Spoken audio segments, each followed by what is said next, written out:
He sent you, didn't he? Ha! That's bold of him. Sending someone else to poke at old wounds.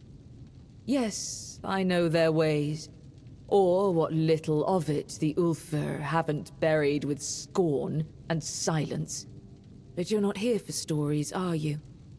You're here for the blessings. The giants don't just hand out blessings like baubles at a market. Their favor is earned, not begged for. They respect oaths, strength, and sacrifice. You'll need to approach their shrines, what remains of them, and prove your worth. Each giant demands something different. It could be a test of will, a trial of battle, or a riddle no mortal tongue can solve. Start where the land still remembers their steps. Their shrines lie in places of weight. You'll feel it when you're close. The air grows heavy, and the earth hums beneath your feet. We built shrines near the giants themselves, where they stand petrified, often part of the mountains now. If you falter, they will know, and if you lie, you'll wish you hadn't.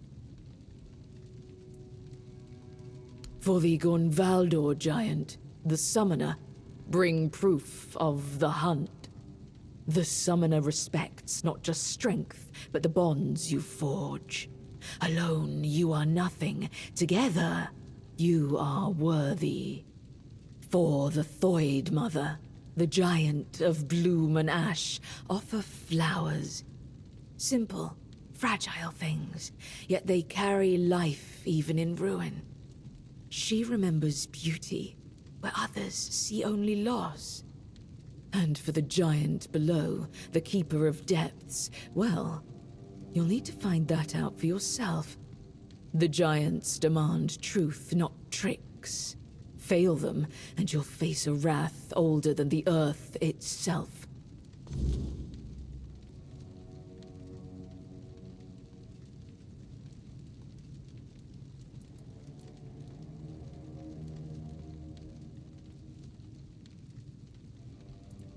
Go with purpose, and tread carefully. The giants do not forgive fools.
Did you hear something?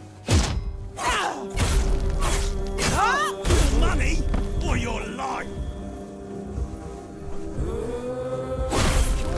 To my sword.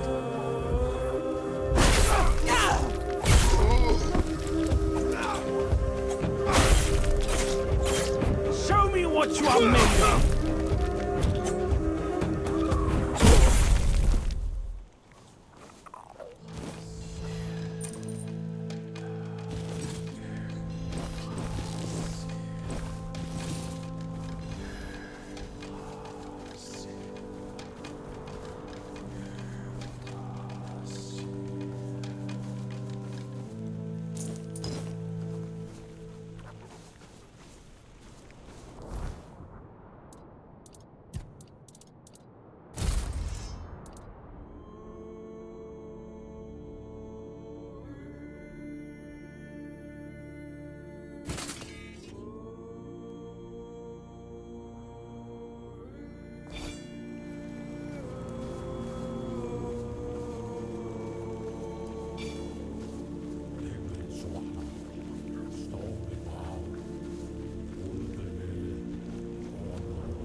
If you're here to talk, speak plainly. So, it was one of the Stagfather's chosen ones. Slaughtering most of our village wasn't enough. He had to butcher the animals too. Scum. I'll toss his head out to rot. Let the worms feed on it. At least he'll be useful to the land. Here, you've done a good thing. It shouldn't go unrewarded. Be careful on the trail.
You can take him.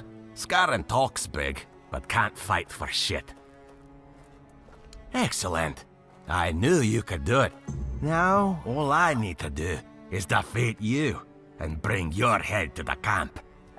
Whoever avenges Scarran takes his place. That's the way of the nameless Darita.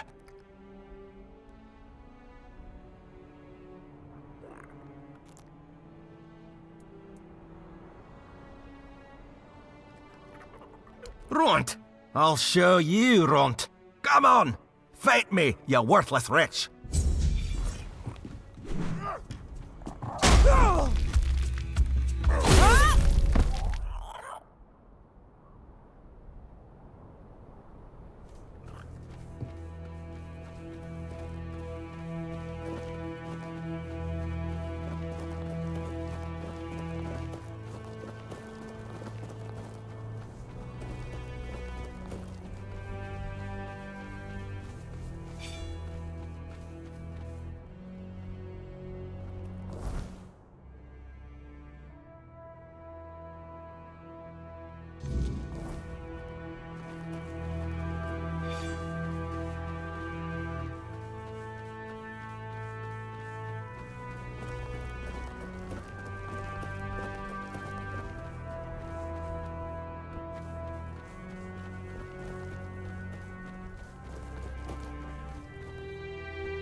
It's all lost. It's all lost.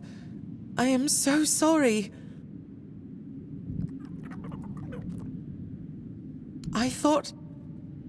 I don't know what I thought. At first, the Frostgrots were curious. They started crawling toward me, and then there were flashes, sparks. They wanted to kill me. I didn't want to.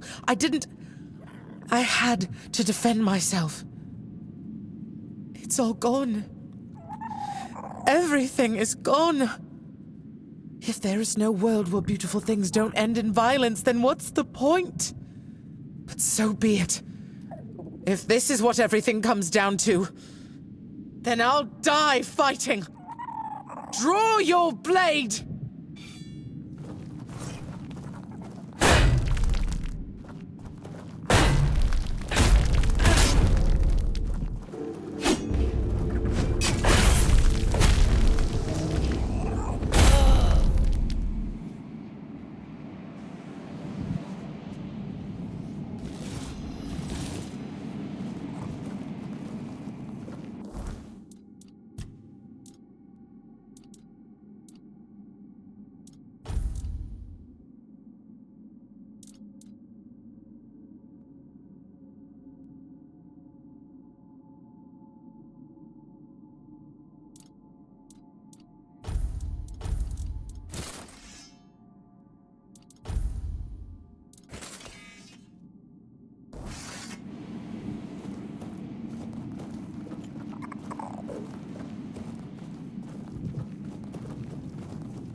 A non-Rita wandering through these frigid lands.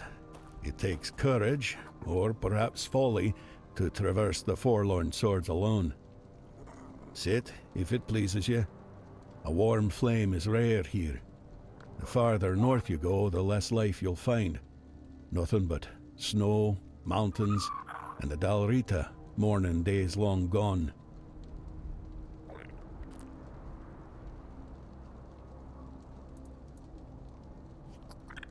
I'm an old Dalrita. I couldn't care less anymore. You, though? You look like someone who's never had to scoop snail roe from a fiend's guts. My advice, leave them be. And if you're fool enough to poke one, run like hell while you still can. They tend to explode. I am Vati. Little else of me is worth knowing. Yet you asked as though you seek some greater tale. Not in my case, stranger. I'm just an old man, exiled from a tribe long ago. You, however, seem sharp, strong, and you're not from here. That much is clear. Now it's you I'm curious about. So tell me, what brings you to the Forlorn Swords?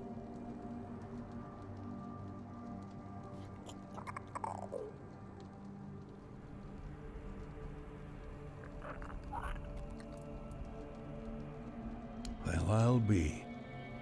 I haven't heard a tale like that in years. And what do you need those cursed trinkets for?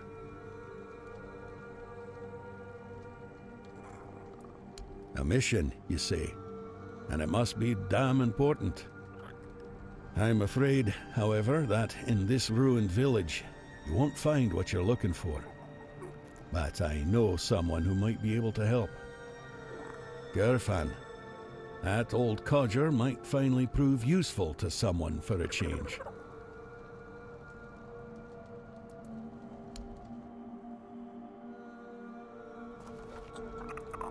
Camelot. They butchered almost everyone from the Gunvaldir tribe. Old Frode, Gunvaldir chief, knew the Camelosians were coming. He called for aid, but no one answered his plea. What a disgrace. And so, divided we fall. Now, his firstborn wages his own war in the south. The Dalrita dare not speak his name aloud. They call him One-Eye now. The last I heard, his people had taken the temple of the All-Mother. Among the Dalrita, there were rumors that their giants had begun to stir. Hard to say how much truth there is to it. Look for yourself. Still sleeping like the dead. Camelot may have feared it, though. A wakened giant would have been just another burden on their already troubled heads. And royalist heads seem far less suited to carrying burdens. That's how I see it. Here? No. What happened here was a slaughter. The battle itself was fought in the fortress, but I wouldn't advise going there. Folks lose their wits there. For as long as I recall, restless Dalrita lingered within its walls, kinless or destined to leave heirs that would not remember their ancestors. But then the Gunvaldir decided to look after them. They claimed the fortress for themselves. No one objected.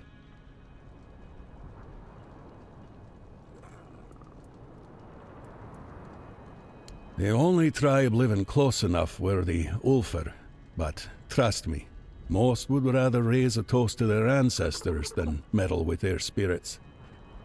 Let the dead remain dead, as they say. Gunvaldirs had close ties to the spirits of their ancestors. They took in those forgotten as their own, forging a bond with them. In return, the spirits granted them strength, sometimes even coming to their aid. Frode and his people thought moving the battle within the fortress walls would give them advantage. Well, they all died, so that tells you how it turned out.